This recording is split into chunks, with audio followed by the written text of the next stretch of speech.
Ceci est un livre audio autogénéré par Google. Remerciements. Je tiens à adresser mes remerciements à ma hiérarchie et à mes instructeurs civils et militaires, ainsi qu'aux professeurs de l'université qui m'ont permis de me perfectionner dans mon domaine d'activité. Ils vont plus particulièrement au contre-amiral François-Régis Cloux-Mandavial, au capitaine de vaisseau Patrick Augier et Jean-Philippe Anquert, au capitaine de frégate Didier Niffenegger et au capitaine de corvette Philippe Blény qui m'ont systématiquement encouragé dans cette démarche professionnelle, ainsi qu'au capitaine de vaisseau H. Max-Pierre Moulin. Mes remerciements vont également à Monsieur Jean-François Briac, professeur de l'Université de Haute-Alsace, au lieutenant-colonel Christian Jeandemange, de l'École nationale supérieure des officiers des sapeurs-pompiers et à Gilles Thénault, docteur en sciences de gestion, chercheur associé au CNAMLIRSA, co-directeur de la collection Perspectives organisationnelles pour ses nombreux conseils. Je voudrais également remercier le capitaine de vaisseau, R. Xavier Guilloux, consultant et expert en gestion de crise, qui a guidé mes travaux et accepté de préfacer cet ouvrage. PREFACE. Depuis l'ouragan Katrina, qui sert de socle à la réflexion menée par Marie-Caroline Moulin sur la gestion des crises hors cadre, nos sociétés ont connu d'autres événements majeurs. Tous sont caractérisés par une amplitude sans précédent et par des enjeux considérables pour la survivance de nos systèmes de vie. C'est ainsi que la crise des subprimes a mis à genoux l'ensemble des économies occidentales en quelques semaines. Le cyclone Sandy a révélé pour sa part l'extrême vulnérabilité des centres de décision de la côte nord-américaine, et notamment de Manhattan. De leur côté, les printemps arabes ont généré un tel tsunami politique sur les bords de la Méditerranée, que l'on envisage désormais une inversion des paradigmes de gouvernance sur l'ensemble du monde arabo-musulman, et ce contre toute attente. Et que dire des conséquences du tsunami sur la province de Sendai, avec cette catastrophe de Fukushima qui nous fait entrer désormais dans une autre vision du risque nucléaire. Chaque fois nous sommes confrontés au même dilemme. Avant l'événement, le risque entre la plupart du temps dans le champ de l'inconcevable, les experts partant du principe qu'il se situe mathématiquement dans une dimension improbable en termes d'occurrence. Parfois il n'est même pas question de calcul de probabilité. Les référentiels peuvent être tout simplement idéologiques, voire contraints dans des systèmes de croyances et de persuasion où l'irrationnel, l'émotionnel, la déraison submerge toute possibilité de qualification intelligente.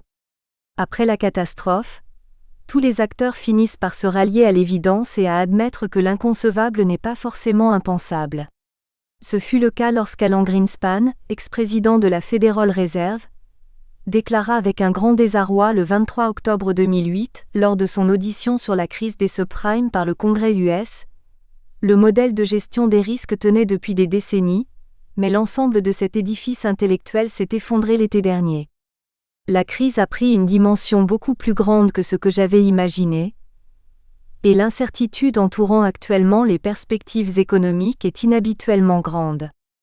Pour autant, avec le temps, les mêmes responsables finissent toujours par relativiser et s'habituer à ces situations hors cadre, qui n'appartiennent à aucun des schémas admis et théorisés en matière de gestion des crises. De fait, ils s'installent progressivement dans une sorte de zone floue, de plus en plus instable, entre les crises conventionnelles et les phénomènes de destruction massive, sans avoir les clés de compréhension et les modes d'action appropriés. Au premier choc, ils sont généralement pulvérisés en quelques heures pour ne pas avoir été préparés au bon niveau d'anticipation stratégique que suppose ce type d'événement. Ces derniers se moquent des boîtes à outils des urgentistes et encore plus des solutions des écoles de guerre. C'est ce que dit très bien en juin 2010 l'amiral Tad Allen, ancien commandant des gardes-côtes américains, appelé à la rescousse par Barack Obama, suite à sa gestion du 11 septembre 2001 sur l'Hudson puis de Katrina en 2005, pour piloter la pire catastrophe écologique de l'histoire des USA suite à l'explosion de la plateforme Deepwater Horizon de BP dans le golfe du Mexique. Sur le papier, on dirait une symphonie. En réalité, c'est plutôt une improvisation jazz. Pour beaucoup de praticiens, le hors-cadre est devenu désormais une réalité avec la multiplication des scénarios invraisemblables qui neutralisent parfois durablement le fonctionnement de nos sociétés. Force est de constater que nous sommes confrontés à des franchissements de seuil, qui exige désormais de réfléchir différemment au mode de gestion des crises. C'est à cet exercice que nous convie Marie-Caroline Moulin, dans cet essai courageux et audacieux. Pour nos esprits cartésiens, férus de certitude intellectuelle et d'arrogance organisationnelle, qui se cachent derrière nos systèmes hiérarchisés, nos planifications incontestables et notre vision universelle de la vérité, il est toujours difficile d'admettre que nos modèles ne puissent plus répondre face à des situations hors cadre, et que les substituts technologiques de nos salles de crise ne puissent pas pallier à nos insuffisances en termes de préparation. Pourtant Fukushima a bien mis en exergue que les meilleurs pouvaient être mis en mode échec. D'où la nécessité d'une très grande humilité et d'inventivité dans ce type d'enjeu pour nos sociétés. C'est bien de cela dont il s'agit, et le retour d'expérience de Katrina, qu'elle a accepté de disséquer à mes côtés, n'a pas d'autre prétention que d'ouvrir le questionnement. Elle est d'autant plus légitime pour ouvrir ce champ de réflexion qu'elle est dotée de par son cursus militaire, ce qui n'est pas le cas de tous les théoriciens en la matière, d'une pratique quotidienne atypique et incontestable sur le terrain, mais aussi en état-major de crise. Elle sait de quoi elle parle et sa prise de recul sur cette question des crises hors cadre intervient au moment où son environnement professionnel, en l'occurrence la Marine nationale et le corps des sapeurs-pompiers, est de plus en plus concerné par la maîtrise des effets de surprise et par l'explosion des scénarios non conformes dans le pilotage des crises. Il faut rendre hommage à ce titre au chef d'état-major de la marine de l'époque, l'amiral Oudot de Dainville, qui a immédiatement compris avec ses collaborateurs au niveau opérationnel l'intérêt stratégique de s'investir dans ce retour d'expérience sur le terrain en Louisiane. Cet ouvrage permet de faire le point sur la réflexion en matière de gestion des crises, de croiser les différentes approches entre les écoles de pensée, les débats académiques et les visions empiriques des praticiens. Il offre en plus au lecteur la possibilité de rentrer dans les coursives du pilotage de la catastrophe sur la Nouvelle-Orléans, suite au passage du cyclone Katrina. Marie-Caroline Moulin a en l'occurrence pu bénéficier de tous les contenus que j'ai pu ramener des différentes missions menées sur le terrain, entre autres avec Patrick Lagadec. Elle a bénéficié des interviews exclusives que nous avons pu faire avec tous les protagonistes qui ont vécu les événements en première ligne et dirigé les opérations. Ce cas est exceptionnel par son amplitude, les enjeux pour les Américains et ses conséquences sur la conception du pilotage des crises majeures aux États-Unis, entre autres pour la FEMA. Il a marqué durablement tous les experts et les responsables des plateformes de gestion de crise, notamment au sein des grands réseaux vitaux mondiaux. Ce sont tous ces éléments que Marie-Caroline Moulin a analysés avec rigueur et passion, pour essayer de les confronter à la situation française, qu'elle connaît très bien par ailleurs. L'objectif, au travers de ce croisement des retours d'expérience, permet bien entendu d'essayer d'évaluer la robustesse de nos organisations de crise, mais aussi le niveau de résilience des populations et l'aptitude de nos circuits de décision à faire face à des situations hors cadre. Certes, nous avons depuis les épisodes Xynthia, le H1N1, le risque inondation de Paris mûrit sur ces questions. Un comité interministériel des crises, CIC, est désormais opérationnel auprès du Premier ministre. Le SGDSN, encore plus avec le dernier livre blanc de 2013 sur la défense et la sécurité, s'est saisi du questionnement et commence à faire travailler les acteurs publics et les grands réseaux vitaux pour améliorer leur capacité de mobilisation et de réaction en cas de situation majeure. Toutes ces évolutions vont plutôt dans le bon sens. Elles sont nécessaires surtout quand on prend en compte les conclusions de l'ouvrage de Marie-Caroline Moulin. Sont-elles suffisantes ? Seule une crise hors cadre pourra le dire. La crise est souvent dans nos modes de pensée et de pilotage. Avec l'écrasement du temps, qui caractérise ce monde de plus en plus marqué par la performance des systèmes d'information et de communication, il est urgent de repenser nos organisations de crise et surtout la capacité des dirigeants à piloter la survivance de nos sociétés face à des scénarios inimaginables et impitoyables. Il est évident qu'il sera de plus en plus difficile de faire face et d'anticiper avec suffisamment d'intuition stratégique le hors-cadre, si nous daignons cette invitation pour initier ce profond changement culturel que nous propose Marie-Caroline Moulin, afin de transformer nos paradigmes en matière de gestion des crises. Ce livre, bien entendu, n'est qu'un chapitre qui s'ouvre pour de multiples réflexions à venir autour du hors-cadre sur les organisations, l'entraînement des hommes, l'évaluation des systèmes de pilotage, la résilience des populations, la maïeutique décisionnelle, les capacités de résistance de nos réseaux vitaux, la robustesse de nos infrastructures critiques. Les sujets ne manquent pas, et les crises hors cadre à venir non plus. Fouesnant-les-Glénans le 4 juillet 2013. Xavier Guilloux. Expert en pilotage de crise hors cadre. CEAO de XAG Conseil. Capitaine de vaisseau R. Introduction. La fin du XXe et le début du XXIe siècle ont vu apparaître de nouvelles formes de crise. Ainsi, au début du siècle dernier, la Première et la Seconde Guerre mondiale ont mis en évidence la question de la protection des populations civiles dans les conflits modernes. Puis la guerre froide et le développement des armes de destruction massive ont montré la nécessité de prendre en compte de nouvelles menaces, par exemple les menaces nucléaires, biologiques et chimiques. Parallèlement, la modernisation de la société, les activités industrielles et l'augmentation démographique ont créé de nouveaux risques auxquels il faut désormais faire face. Afin d'optimiser au mieux les ressources disponibles, une organisation des interventions s'est rapidement imposée. Le premier plan d'organisation des secours communément appelé plan Orsec fut rédigé en 1952. Il traitait alors de la planification des secours a priori pour faire face à des situations exceptionnelles. De façon plus générale, les années 50 furent propices à l'apparition des premiers plans d'urgence. Dans les années 60 et 70, les premiers plans spécialisés vis-à-vis de risques spécifiques ont été établis sur une base juridique, affichant clairement les responsabilités de l'État comme celles des exploitants tout en constituant une forme de guide d'action pour les acteurs face à l'événement. Ils constituaient ainsi une solution pour chaque problème préétabli, la crise s'inscrivant systématiquement dans un cadre défini par ces plans. C'est également la période au cours de laquelle des directives apparaissent suite aux différentes catastrophes industrielles survenues à Feyzin, France, en 1966, à Flixborough, Grande-Bretagne, en 1974, à Los Alfaques, Espagne, en 1978 et à Seveso, Italie, en 1976. La Communauté économique européenne a adopté le 24 juin 1982 une directive sur les risques d'accidents majeurs liés à certaines activités industrielles, dite directive Seveso. Cette directive visait à établir une étude de danger, des plans de secours et l'information des populations riveraines pour les établissements présentant des risques technologiques majeurs. Jusqu'à la fin des années 80, les événements catastrophiques ayant d'une faible probabilité d'occurrence n'étaient pas pris en compte et ne faisaient pas l'objet de mesures de planification.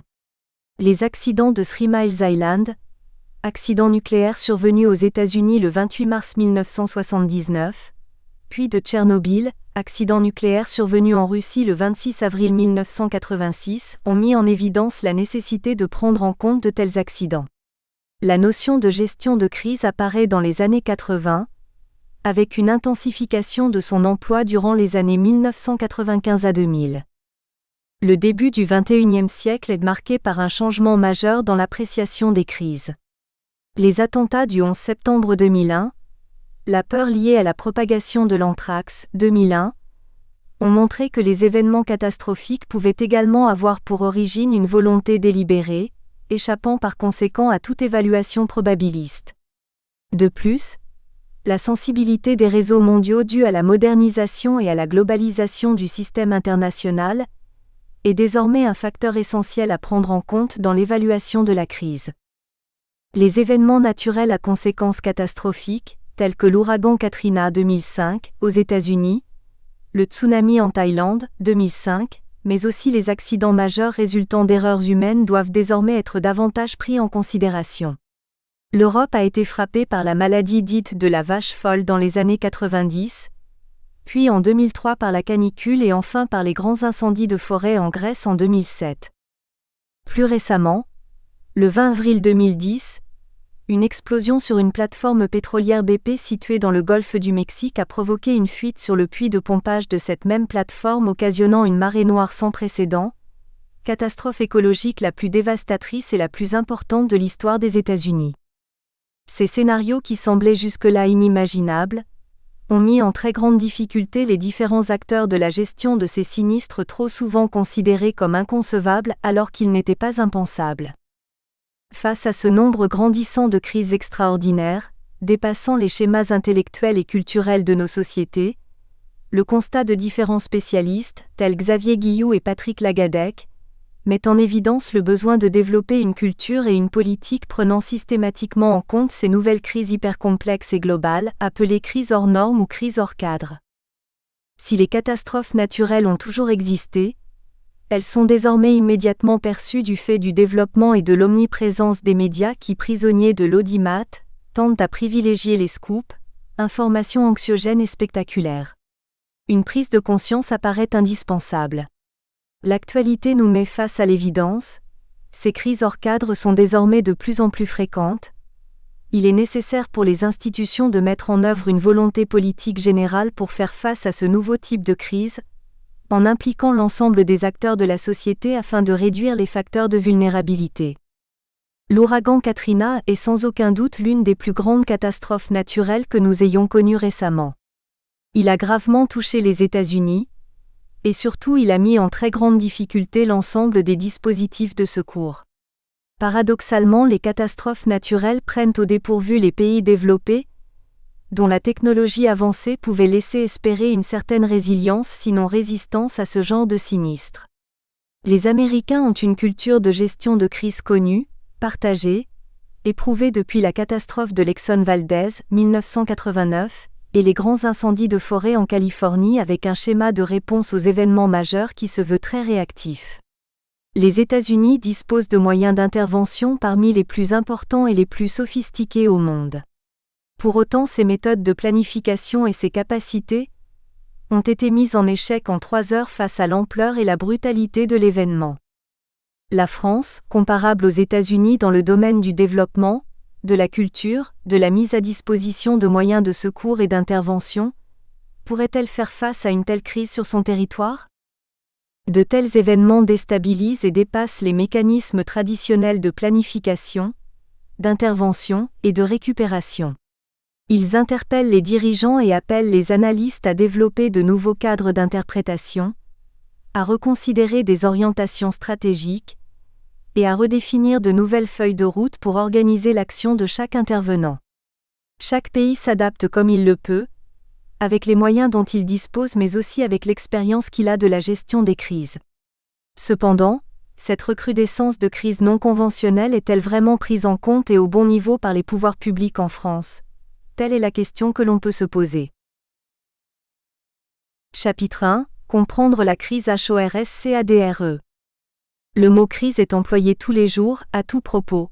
Économique, familial, politique, écologique, etc. Son emploi sans discernement par les médias tend à lui faire perdre son sens initial et à en faire une sorte de fourre-tout. Il est donc nécessaire de préciser son sens afin de replacer la crise dans son contexte originel mais également de l'orienter vers un nouveau concept, celui de la crise hors cadre ou crise non conventionnelle. 1. Un vocabulaire spécifique à maîtriser. La mission d'inspection spécialisée de l'environnement, MIS, devenue en 2000 le Service d'inspection générale de l'environnement, SIGE, avait établi en 1999 une échelle de gravité des dommages. Cette échelle permet de classer les événements naturels en 6 classes, depuis l'incident jusqu'à la catastrophe majeure. Cette classification prend en compte les critères du nombre de personnes affectées et du montant des dégâts occasionnés. La gravité d'un risque ou d'une menace peut être évaluée par le biais de 3 critères principaux. Nous espérons que vous avez apprécié cet aperçu. Pour continuer à écouter ce livre audio sur Google Play Livres, utilisez le lien dans la description de la vidéo.